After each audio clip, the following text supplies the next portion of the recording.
Donc nous sommes sur le site d'Avion. Avant, c'était une ancienne zone de charbonnage où on avait toute l'activité de charbonnage de France qui s'opérait sur ce puits en l'occurrence. Donc on capte le grisou via ces puits de mine et c'est via ces tuyaux que l'intégralité du gaz est récupérée puis envoyée à l'exportation pour valoriser le gaz et également une partie qui est utilisée dans les moteurs à gaz.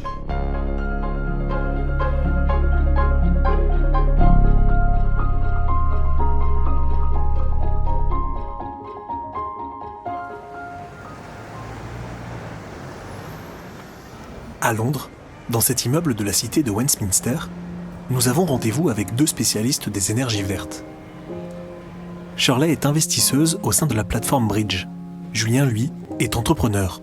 Et ensemble, ils agissent pour la transition énergétique. Nous sommes très proches en fait, des acteurs industriels et des sponsors dans le secteur de l'énergie. On a pu prendre contact avec Julien Moulin, qui est donc président de Française de l'énergie et qui nous a présenté ses activités. Il y a eu directement un très bon contact parce qu'on a vraiment une vue commune de ce que doit être la transition énergétique. C'est la mission de la plateforme Bridge. Depuis sa création en 2014, elle finance les infrastructures vertes en Europe, celles qui permettent de réduire les émissions de CO2. Il y a un enjeu clair, c'est une conviction. Il faut qu'on sauve notre planète, il faut qu'on ait une planète plus propre. Récemment, l'Union européenne a lancé Fit for 55 qui vise à accélérer la décarbonation avec notamment une réduction de 55% des émissions de CO2 en 2030. Tout ça crée une accélération des infrastructures qu'on appelle vertes. Parmi tous ces projets, l'entreprise de Julien Moulin est exemplaire. Française de l'énergie produit du gaz vert à partir des anciennes mines de Belgique et du nord de la France. Pour le comprendre, il faut se rendre dans l'usine d'Avion, à quelques kilomètres de Lens. C'est ici qu'est capté le fameux grisou, du méthane qui s'accumule dans les galeries des mines de charbon désaffectées. Il faut savoir qu'il y a 1000 mètres de profondeur sous cette dalle.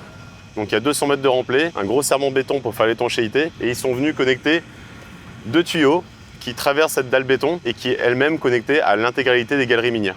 Donc on capte le grisou via ces puits de mine. Ensuite, ça passe à la filtration, on a la partie compression pour aller jusqu'à l'export sur le réseau de transport de gaz par la suite.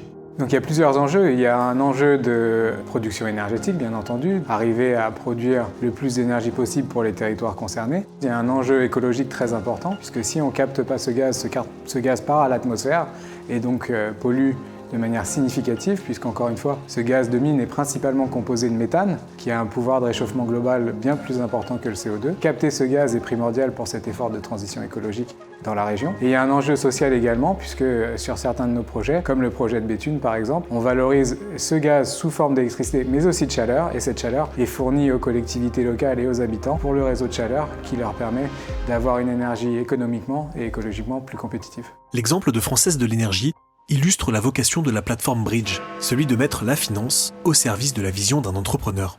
Il y a une honnêteté dans la démarche. Il est engagé, il a une réflexion où il va apporter de la valeur ajoutée, il y a de l'innovation. Et je pense que lui connaissait bien son environnement industriel et il s'est rendu compte qu'on mettait vraiment la finance au service de sa société pour en assurer le développement et contribuer en l'espèce à la transition énergétique. Le groupe Edmond Rothschild aime bien raisonner en termes de partenariat avec nos clients, avec les différents acteurs avec lesquels on a le privilège de travailler. Et on a inscrit aussi la relation et la façon même dont on a structuré le financement dans un objectif de partenariat. On vient récemment de signer sur un des projets de Julien un nouveau financement pour un nouveau projet. Et c'est ça qu'on aime également, c'est accompagner une société dans son développement.